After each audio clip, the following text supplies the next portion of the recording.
चलिए हम quick revision करेंगे इन टॉपिक पे। सीरीज का नाम है हमारा स्ट्रक्चर ऑफ द एटम।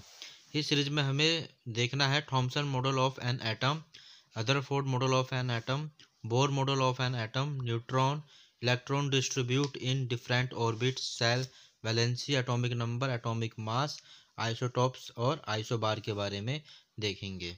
सबसे पहले हमारा है Thomson model of an atom.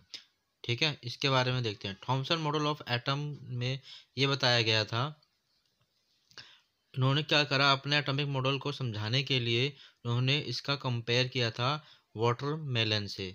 Watermelon का जो रेड पार्ट होता है, उन्होंने बोला वो पॉजिटिव चार्ज है, पूरा का पूरा पॉजिटिव है। और जो इसमें सीड्स होते हैं वाटरमेलन में, ये मान लो एटम है, इसमें जो सीड्स हैं कई सारे, ये क्या होते हैं, इलेक्ट्रॉन होते हैं। ठीक है, और उन्होंने बोला कि जो इसका मैग्नीट्यूड होगा वो दोनों का सेम होगा, जितने प्रोटॉन होंगे उतने ही क्या होंगे, इलेक्ट्रॉन होंगे। लेकिन इनकी जो थ्योरी थी Thompson model of an atom की, वो थ्योरी जो थी इनकी फ्लॉप हो जाती है। इसका रीज़न ये है कि यदि जितने प्रोटॉन है उतने ही न्यूट्रॉन, उतने ही इलेक्ट्रॉन है, तो दोनों मिलकर क्या बन जाएगा, न्यूट्रल हो जाएगा। इस वजह से इनकी जो थ्योरी थी Thompson model of an atom की, वो फ्लॉप हो जाती है। इसके बाद आता है Rutherford model of an atom. इन्होंने अपने एटॉमिक मॉडल को समझाने के लिए उन्होंने एग्जाम्पल लिया था एक गोल्ड फॉइल को। एक उन्होंने गोल्ड फॉइल ली और उनके अगर गोल्ड फॉइल के ऊपर अल्फा पार्टिकल छोड़े, ठीक है, अल्फा पार्टिकल पे गिराए, तो उन्होंने ये ऑब्जर्व किया, जब हमने अल्फा पार्टिकल्स पे गिराए तो उन्होंने देखा कई सारे जो किरणें थी, रे थी, वो डिफ्लेक्ट हो जाती है, कई किरणें वापस आ जाती है। लेकिन उनमें से एक किरण ऐसी थी, वो जिस पाथ से आती है उसी पाथ से क्या हो जाती है, वो रिटर्न रिटर्न हो जाती है। तो उन्होंने ये बोल दिया कि जो एटम होता है वो एक स्पेरिकल शेप का होता है, स्पेरिकल है, जिसके सेंटर पे न्यूक्लियस है, उस न्यूक्लियस के अंदर प्रोटॉन प्रेजेंट है और इलेक्ट्रॉन इसके चारों तरफ घूमता रहता है। ठीक है, इन्होंने बस इतना बताया था। तो इनकी भी जो थ्योरी थी रदरफोर्ड की, ये थ्योरी भी फ्लॉप हो जाती है। फ्लॉप का रीज़न ये है कि इन्होंने बताया कि इलेक्ट्रॉन जो होता है वो मूव कर रहा है न्यूक्लियस के बाहर। तो जब वो इलेक्ट्रॉन मूव कर रहा है न्यूक्लियस के बाहर, तो एक टाइम ऐसा आएगा कि इसका काइनेटिक एनर्जी बढ़ जाएगा। काइनेटिक एनर्जी बढ़ेगा तो ये कहाँ भाग जाएगा, घूमते घूमते रोटेट करते करते चला जाएगा न्यूक्लियस के पास। और जैसे ही न्यूक्लियस के पास जाएगा तो ये भी क्या हो जाएगा, न्यूट्रल हो जाएगा। क्यों? क्योंकि यहाँ पे कौन बैठा हुआ है, प्रोटॉन बैठा हुआ है। ठीक है, इसके बाद इसकी नेक्स्ट थ्योरी जो थी, इसके बाद आया कौन आया, बोर मॉडल ऑफ एटम। तो बोर ने क्या करा, अपने एटॉमिक मॉडल को समझाने के लिए उन्होंने बोला कि रदरफोर्ड की बात सही है, लेकिन जो इलेक्ट्रॉन जो मोशन करेगा, यानी कि जो इलेक्ट्रॉन जो मोशन करेगा वो अपने ऑर्बिट में ही मोशन करेगा। यानी कि अगर ये मेरा सेंटर है, ये मेरा एटम है, एटम का सेंटर में न्यूक्लियस है, प्रोटॉन इसी में प्रेजेंट है, तो इलेक्ट्रॉन जो होगा वो अपने ऑर्बिट में ही मोशन करेगा, वो न्यूट्रॉन के पास नहीं जाएगा, अपने ऑर्बिट में ही मोशन करेगा। उन्होंने ये बताया। तो अब तक यही थ्योरी चलते आ रही है, जिसका नाम है bore model of atom. Okay, अब नेक्स्ट है हमारा, नेक्स्ट है न्यूट्रॉन। न्यूट्रॉन होता क्या है? तो न्यूट्रॉन की बात करते हैं हम। तो जो न्यूट्रॉन जो है वो क्या है, इसके पास कोई चार्ज नहीं होता, ना ही इसके पास पॉजिटिव चार्ज है, ना ही इसके पास नेगेटिव चार्ज, इसलिए इसका नाम क्या रखा हुआ है, न्यूट्रॉन रखा हुआ है। और हमारा फिफ्थ टॉपिक है electron distributed in different orbit cell.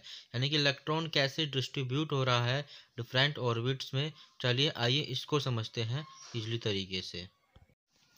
हमें समझना है कि इलेक्ट्रॉन कैसे डिस्ट्रीब्यूट हो रहा है ऑर्बिट में। जैसे मैं एग्जांपल लेता हूँ लिथियम का, तो लिथियम का जो एटॉमिक नंबर होगा वो 3 है। तो ये रहा मेरा एटॉम का स्ट्रक्चर, इसके सेंटर पे न्यूक्लियस प्रेजेंट है। ठीक है, और लिथियम का एटॉमिक नंबर क्या है, 3 है। तो पहले में कितने भरते हैं, पहले में बोलता है फर्स्ट में हमें 2 इलेक्ट्रॉन भरना, 2 ये भर दिया मैंने, और सेकंड में हमें 1 भरना है। तो इस तरह से क्या होता है, हम इलेक्ट्रॉन को डिस्ट्रीब्यूट करते हैं। जैसे और एक और एग्जांपल लेते हैं कार्बन का। ठीक है, सॉरी कार्बन का C होता है, तो कार्बन का जो एटॉमिक नंबर होता है वो 6 होता है। ठीक है, तो ये लिया हमने, सेंटर पे न्यूक्लियस है, यहाँ पे 2 इलेक्ट्रॉन भर दिया हमने, दूसरे सब सेल में छः छः हैं तो 4 भरेंगे, 2 3 और ये 4। तो इस प्रकार से क्या होता है, इलेक्ट्रॉन को डिस्ट्रीब्यूट किया जाता है। अब नेक्स्ट है हमारा वैलेंसी। वैलेंसी कैसे कैलकुलेट करते हैं, जैसे मान लो कार्बन है, कार्बन का एटॉमिक नंबर 6 है, तो जब हम इसको डिस्ट्रीब्यूट करते हैं इलेक्ट्रॉन को ऑर्बिट्स में, तो फर्स्ट में 2 फिल किया हमने, और फिर कितने बच गए 6 कंप्लीट करने में 4, तो 4 क्या है इसकी वैलेंसी हो जाएगी। तो इस प्रकार से हम क्या करते हैं, वैलेंसी निकाल सकते हैं किसी भी एलिमेंट का। अब नेक्स्ट है हमारा एटॉमिक नंबर। तो एटॉमिक नंबर क्या होता है, नंबर ऑफ प्रोटॉन या फिर नंबर ऑफ इलेक्ट्रॉन को ही क्या कहते हैं, हम एटॉमिक नंबर कहते हैं। जैसे मान लो कार्बन है, तो कार्बन का एटॉमिक नंबर क्या हो जाएगा 6, तो प्रोटॉन भी इसका 6 है और इलेक्ट्रॉन भी इसका 6 ही होता है। और हम बात करें एटॉमिक मास, तो एटॉमिक मास का कैसे कैलकुलेट करते हैं, इलेक्ट्रॉन की संख्या यानी कि नंबर ऑफ इलेक्ट्रॉन या फिर नंबर ऑफ प्रोटॉन में हमें न्यूट्रॉन को ऐड कर देना है, जिससे हम एटॉमिक मास निकाल सकता हूँ। जैसे हम बात करते हैं लिथियम का, तो लिथियम का एटॉमिक नंबर 3 है। यदि लिथियम का एटॉमिक नंबर 3 है तो इसका इलेक्ट्रॉन क्या हो जाएगा, इलेक्ट्रॉन क्या होगा इसका बताइए, इलेक्ट्रॉन भी इसका 3 हो जाएगा। ओके, इलेक्ट्रॉन भी इसका 3 हो जाता है। और न्यूट्रॉन कितना हो जाएगा, और नंबर है तो न्यूट्रॉन उसका हो जाएगा 4, तो 4 और 3 क्या हो गया 7, यानी 7 क्या है, लिथियम का एटॉमिक मास हो जाएगा। इसी प्रकार से एक और एग्जाम्पल समझते हैं कार्बन का। कार्बन का एटॉमिक नंबर क्या है 6 है, ठीक है। अगर कार्बन का एटॉमिक नंबर 6 है तो इलेक्ट्रॉन क्या होगा इसका 6, न्यूट्रॉन भी क्या होगा इसका 6, 6 + 6 12, यानी कार्बन का एटॉमिक मास कितना हो जाएगा 12। अब नेक्स्ट है हमारा आइसोटॉप्स। आइसोटॉप्स क्या होता है, आइसोटॉप्स हम उसे कहते हैं जिसका एटॉमिक नंबर तो सेम होता है बट मास नंबर क्या होता है डिफरेंट होता है, यानी atomic number same, mass number different. जैसे बेस्ट इसका एग्जांपल है, हाइड्रोजन के 3 आइसोटॉप्स होते हैं, 1 2 1 सॉरी 1 1 1 1 2 और 1 3, यानी कि देख रहे हैं प्रोटियम, ड्यूटेरियम और ट्राइटियम। इसमें देख रहे हैं एटॉमिक नंबर नीचे सेम है 1 1, लेकिन मास डिफरेंट है, पहले का 1, दूसरे का 2, तीसरे का 3।